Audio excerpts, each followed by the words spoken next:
What's up, guys? It's your boy, Reese Boy, back with another video. Let's say grace and we're gonna eat, okay? All right. Dear God, bless this food, bless this time, and pray that everyone has a safe day. Pray for everyone who's sick to feel better. In Jesus' name, amen. All right, so we got coldest water bottle. We're doing some raspberry iced tea. Raspberry iced tea. Oh, shit. One of my faves. Don't spill. Did you spill? No, you didn't spill. Okay, good. So I only got 3 left. One is open. This has got to last until Friday when I get paid. All right, so we're doing 6 ounces of ground turkey and corn. I don't even know like saying the name corn. And then we got the tea in here, guys, and we're just gonna talk for a little bit, guys, before I get interrupted with another phone call. So, anyways, let's say grace. Or we said grace already. Let's eat. So today is the 28th of January, right? And we have 3 days left of January. And then we have 3 days left of January. And then it is February 1st, Valentine's month. We have freaking, I can't curse. We have 29 days in Valentine's. I want to show you guys this cute tablecloth that my mom has. It's a heart. It's a heart tablecloth. Isn't it cute? It is a heart. A heart. Okay, so let me put this back before I get yelled at. Because she's so picky. So picky. So picky. Did you guys hear her in the video yesterday? She didn't even know she was on the video. I'm not telling her. I wish that she would shoot a video with me. I bet you anything if my brother started a channel. She wants to start one with my niece.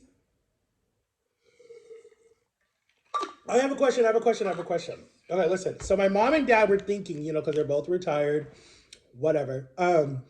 Yeah, retired. They worked hard. I don't mean that sarcastically. They worked hard. They're both retired Air Force. They've worked hard. My dad was a colonel. My mom was one of the first African-American women to be accepted into the Air Force Academy. I don't know if they've done a movie yet. I think they did, but I'm not sure yet. I want her to talk more about it. But anyways, and Congress represented her, like they recognized her and sent her this really awesome letter thanking her for everything. It was so cool. I was like, Mom, they need to do a movie about you guys and you need to talk about it. Don't hide it, be proud of it. But anyways, she doesn't think it's a big compliment, whatever the word is. And I told her, yes, it is, Mom. Like, I'm really proud to say my mom was a part of that. Even though we don't get along a lot, but we are alike a lot. And at the end of the day, she wanted a baby. She got me. And she's the only mom I know. Like my birth mom, like I don't even mean it in a rude way because I know a lot of birth moms do the best they can. But back in the 80s, they would just plop the babies out and then some of them would like want to hold the baby for a little bit. Some of them would not because they don't want to get that connection with the baby. As what I remember being bored was I remember the bright light. I remember being taken out and I remember being, put in that blanket or whatever, them suctioning out your nose like they have to do. And then I just remember that and being put into like some room or whatever. And then I remember some white lady holding me and that was my foster mother for a little bit. I was only with the foster mother for 4 months before I came to the Cross family. So I don't even remember hearing my mom's heartbeat at all or nothing. I remember hearing my adopted mother's heartbeat. But anyway, and there's pictures of showing all of that in my baby book. And I think I've done a YouTube video about my baby book. But, how the heck did we get on my mom? Anyways, I want her to do a video with me telling that story because she's told it to hundreds of people before. It's in her testimony about finding God and all that different stuff. And my dad and them, they do a good job about it together. I've listened to it my whole life. And I love those stories. When I was little, before we go to bed, we did a lot of story times, and I see her doing it with my niece that's 4 or 3. No, she's 4. And I see her doing it, and it just reminds me of my childhood, of my mom like telling me and my brother stories before we would go to bed at nighttime, and it like just I don't know, it's just like one of the best feelings with all the other crap and memories that I have of our relationship.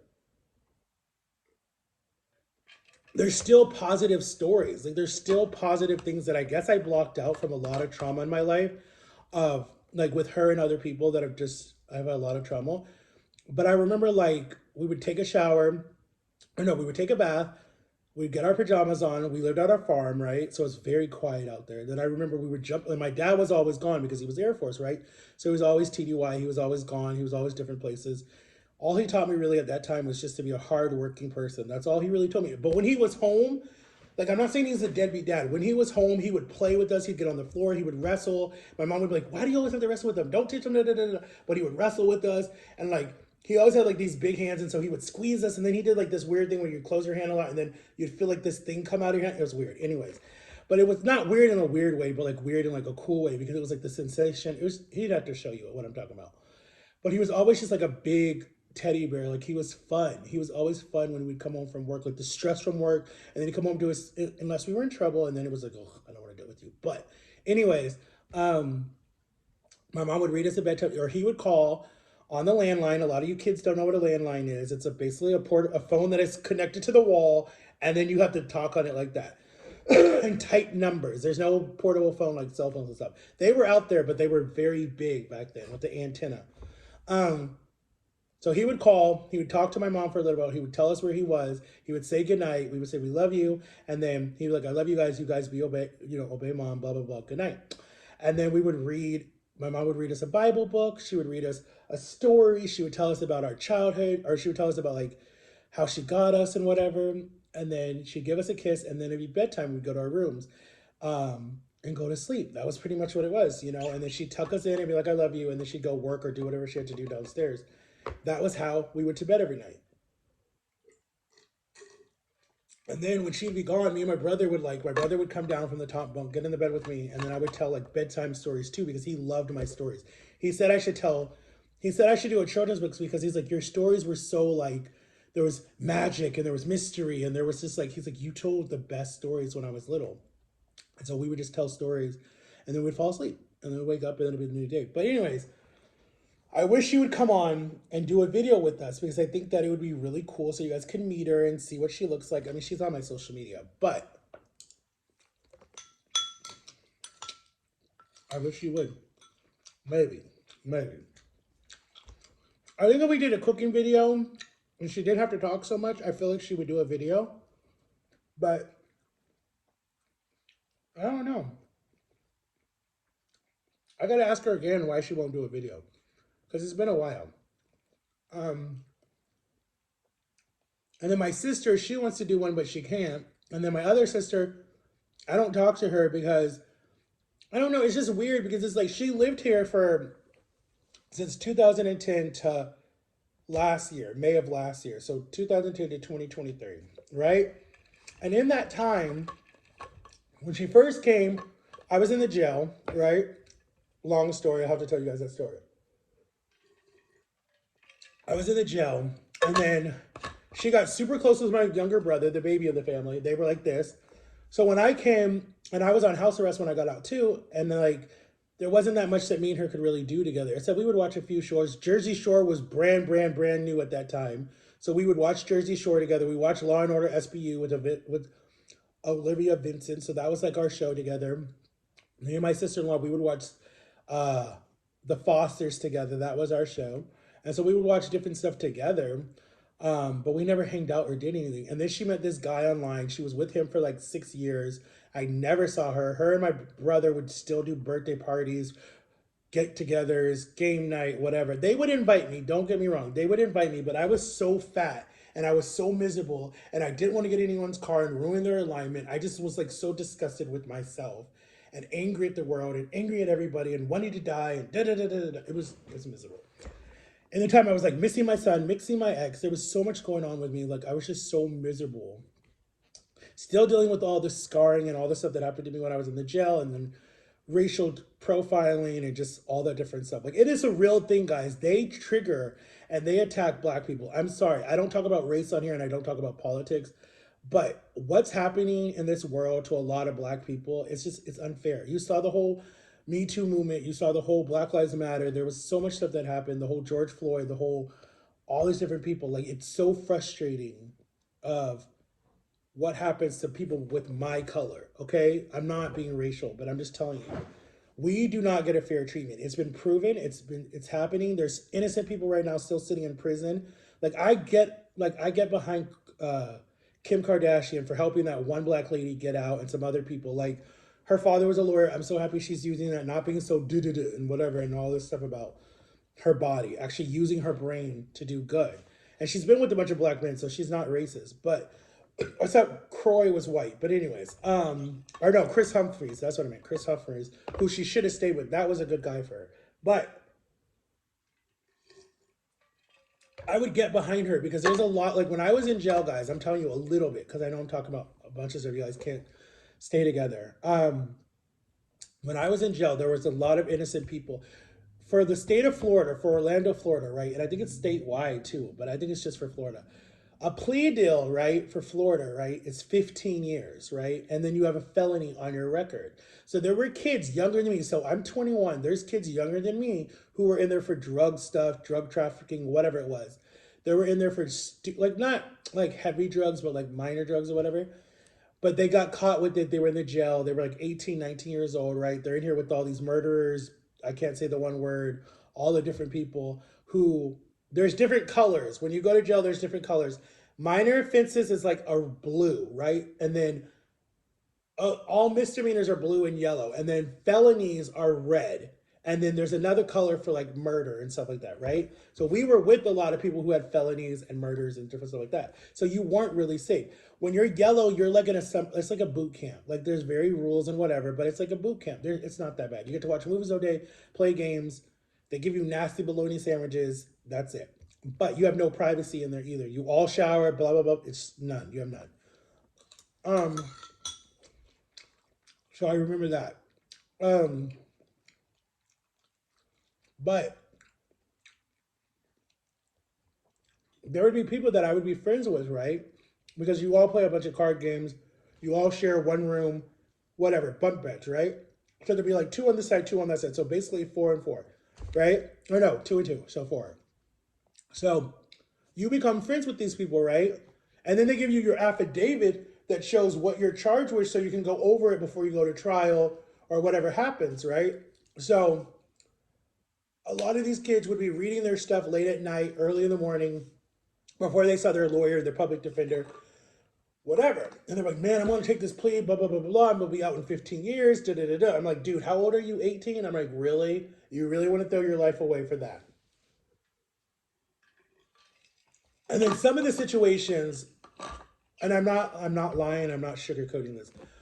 Most of the black kids that were in there, right? I feel like they were set up. Some of the stories, when you would listen to it or see their affidavits, you're like, wait a minute. So if they pulled you over for no reason, you weren't swerving, you weren't doing nothing, the windows weren't foggy, you were just driving home from work or something like that, right? Or from school or practice or whatever, and they ask you to get out of the car, you get out of the car, you're sitting there, and then they're like, what is this? And it's like, wait a minute. You know that you didn't do nothing, but then I honestly, and I don't know if my video will go up, I feel like the police officers planted some of this stuff in the cars. Like I really, really, really do. Because this is these young kids. They think they're thugs. They're not. Um, they got a single mother at home that's working hard. No father that's ever been in the picture. They got caught up with the wrong group. Okay, I can understand that. But they're like, yo, I'm going to take this plea deal. It's like, no, fight. I'm like, why aren't you fighting? Like, you can 100% see that they set you up because of the color of your skin. Like, for real, for real. And they'd be like, no, man, like, I don't know what I'm going to do. Like, I'm scared, but like, I have no money. I have no one to fight for me. My mom is busy. She's a nurse. She's never home. I have a little brother at home I got to take care of. Like, there was like all these excuses, but they were throwing their life away for 15 years. And I'm like, you're 18, dude. Like, you're not even going to get to finish high school and blah, blah, blah, blah, blah, and have a career. And now that's going to be on your record. That's going to be hard for you to get a job. Like, thank God my whole situation was like erased. There was nothing on my record. I was good. I could work. But like, I'm sorry. Like, I was in there for something that I didn't even do. I was set up. The whole thing was set up. But it made me so angry. But I think what happened to me when I was in there really, I think like Satan used what happened to me to get my mind off of what God put me in there for. Yes, it was a shitty situation. Yes, I hated it, but it was like God was like, wake up, Matthew, you're not the only one suffering, and like showed me thousands of people suffering, and was like, I'm putting you on this earth to help people. And it was like, so you could really say, when you go before Congress or you go before whoever it is, you can say, I've been in there, I've been at ground zero, I know how it feels. I know what it looks like when you're scared and you don't know what you're gonna do and you feel like the walls are caving in on you. But that what happened to me in there, I think that really messed me up to where it was like Satan popped his little head up again and was like, "Oh, I'm gonna mess you up, so I'm gonna do this so you don't go and try to help people." And my goal was to really help the justice system. Like I really wanted to go in there. Like I'm telling you, not all the crap that I saw in there. I could have had that jail shut down. Like I seriously could have had that jail shut down. If I would have had the best team behind me, yes, that jail would have been shut down because there was so much injustice happening in that jail. So much of it. And it's still happening. It's literally still happening. It literally they just killed a man. Yes, he murdered somebody, right? But they literally just suffocated him to death literally yesterday or the day before because they had this new ruling or whatever it was in the Supreme Court to allow them to bring this back. And it was like, I get it, this person murdered someone. I get it that they deserve to be punished. But if you gave them life in prison, then okay, that's enough. But it's like, and I know I can say that because I've never dealt with someone that I love being murdered, but still, they're a human at the end of the day. It's like life in prison to me, that is a death sentence because you're never getting out no matter what, right? But that's not true because OJ got out. So it's like, that is true. Certain people do get out. But that's only if they're on their best behavior. I don't know. The justice system sucks. It just sucks. I'm sorry. It's bad. It's really bad. Because they put innocent people in there with murderers and that word to basically be like guinea pigs, to basically be able to be violated, have stuff happen to them, and there's no one protecting them. You're in a bubble, in a bubble, in a bubble. There's cameras, but the cameras can't see everything when you go in the bedroom because they're not allowed to record you in the room. But still, like it is, and then you have tired CEOs that are in there. Some are jerks, some are nice, some are really nice, some are very bleeping rude. They rough you up, they beat you with their baton, they lock you in a room, tell your family that you're in the hospital, but really you're not because they don't want you to see the bruises that they gave you. You could come out of there with a broken jaw, broken leg, broken arm. Whatever they want to do, they get away with it. Like literally, it's like so evil in there. Like so many of my friends got hurt. Two of my friends, something happened to them when it was a group effort and they got jumped and a lot of stuff happened to them. They now are scarred for life. Um, Stuff happened to me that I'm scarred for life that I got to deal with for the rest of my life. Um, yeah, it just jail's not something I would ever wish on my worst enemy ever in my life. Mm-mm. No. Mm-mm. No. Right.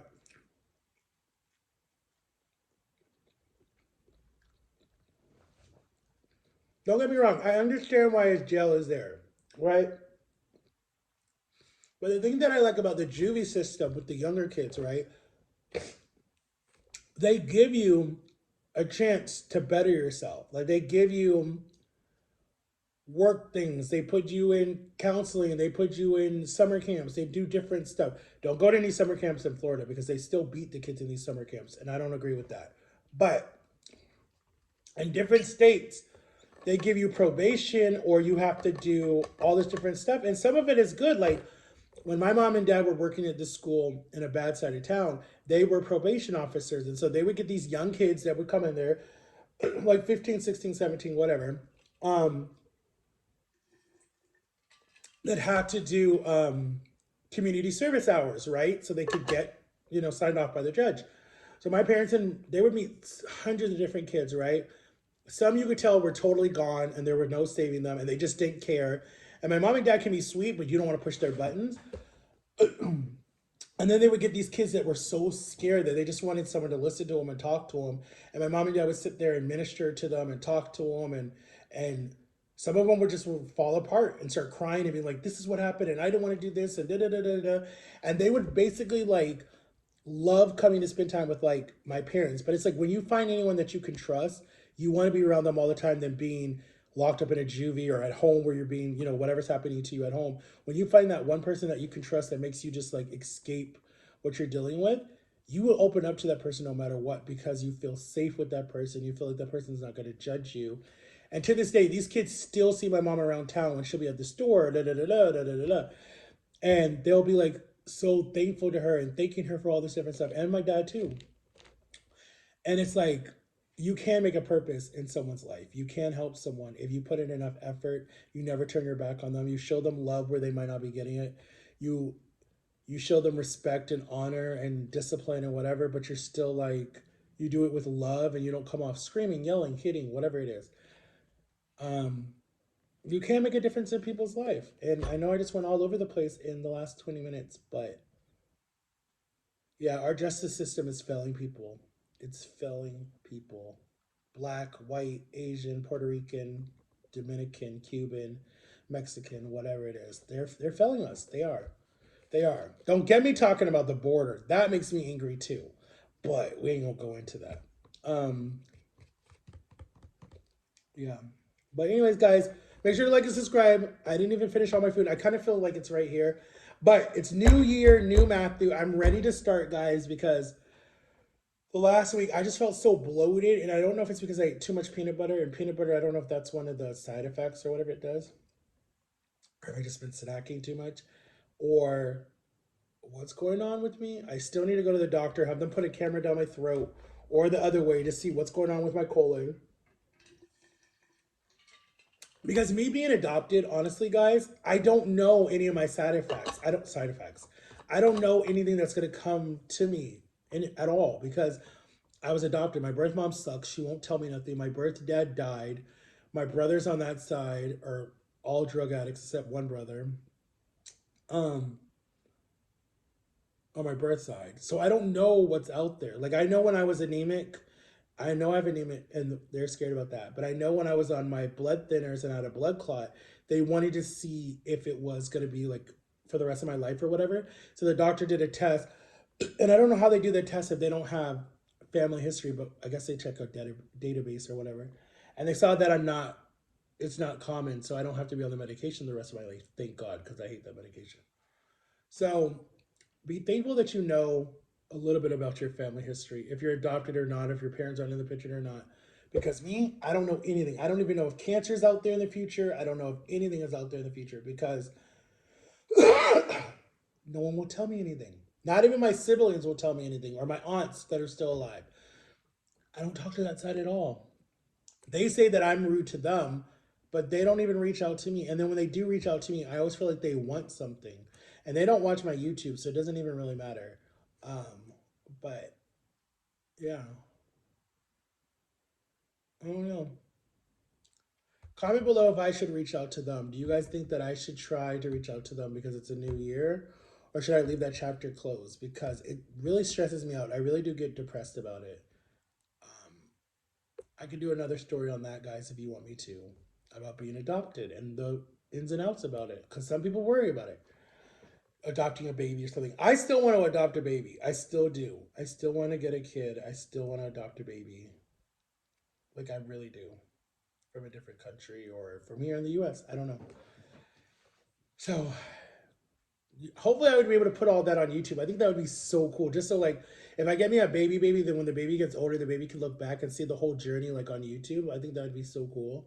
Or not put the camera in the baby's face, so then the baby can have that choice when they get older if they want to be on camera. I don't know. However, I would have done it. But believe me, me and my girlfriend at the time, we would have done YouTube because we were doing TikTok at the time. Not TikTok. We were doing Keek, and we were big on Keek, and I think we would have done YouTube together. And she watched some of my videos, so I know that we would have done YouTube together and probably would be a family channel. It would have been fun. But I love you guys for watching. I'm sorry for rambling, but I wanted to get a video out today. March is Marktober. I'm gonna come up with a funny name for it, but I'm gonna be blogging every single day since I'm by myself again. So we'll be doing different things like food reviews. We're gonna do tutorials. We're gonna do the DeMille pickle thing. We're gonna do for TikTok and YouTube. And more products are coming to me. People are sending me more stuff for TikTok shop. Go check it out. It's on my TikTok, Max34 1989. Please buy stuff, guys, because I get half of any commission, okay? And I would share it with you guys too. I could do more for my YouTube and my TikTok. Comment below if you guys want me to go live more. Comment below if you guys want me to collab with someone. Comment below if you guys want me to do a video with Jama TV, because I'm going to see her Tuesday, so maybe I could do a video with her. And yeah, let me know what you guys want me to do. I'm here the whole month of February. I'm not doing nothing. Um, when I say that goodbye stuff, guys, I just do that to piss my son off because he doesn't want me to leave. So when I'm pissed at him, I just say that shit and he gets mad. So I'm sorry if I get you guys confused with where is he moving to? I'm not moving. Right now, I'm not moving, but I want to one day, and I might. All right. I love you guys. See you later. Peace out. Go make you some ground turkey and corn and let me know what you guys think. Okay? Bye bye. Get my code is water bottle. Has anybody bought a water bottle and used my code water break? Because I don't know if it's still like legit and up because they reached out to me in 2018 and it's almost been what, 6, 7 years? I don't even know. So, and my mom didn't do it when she bought these for people. She went all through Amazon. So I didn't make any money and that made me so mad because she's bought like 7 of them, spent almost like $90, and I could have brought in some really good commission. And I showed her the link, but she wanted to do her own thing. So let me know, or maybe I should just buy one because my son needs a new one. I need a new one. So let me try it. Maybe I'll try it myself and do a video. And let me know if you guys want me to come out with merch because I want to come out with merch. I want to see people wearing my shirt, Reese S Boy 30, or should I say, "What's up, guys? It's Reese Boy," or should I just say RB, like that one person designed me for my YouTube channel, my one editor. I don't know. And I gotta go get my ears pierced, guys, for a video. That's what I want to do. And I want to get my first tattoo. And I want to dye my hair again. So I have a lot I want to do this year, guys. Before my 35th birthday, that is this June. And should I blog the whole day or should I go live the whole day? What should I do, guys? Would you guys come and watch if I did a 24-hour live? I think that would be fun. I should do one. I might do one, guys. I'll let you guys know. But peace out. Sorry that I wasted your 20 minutes. I'm sorry. Bye.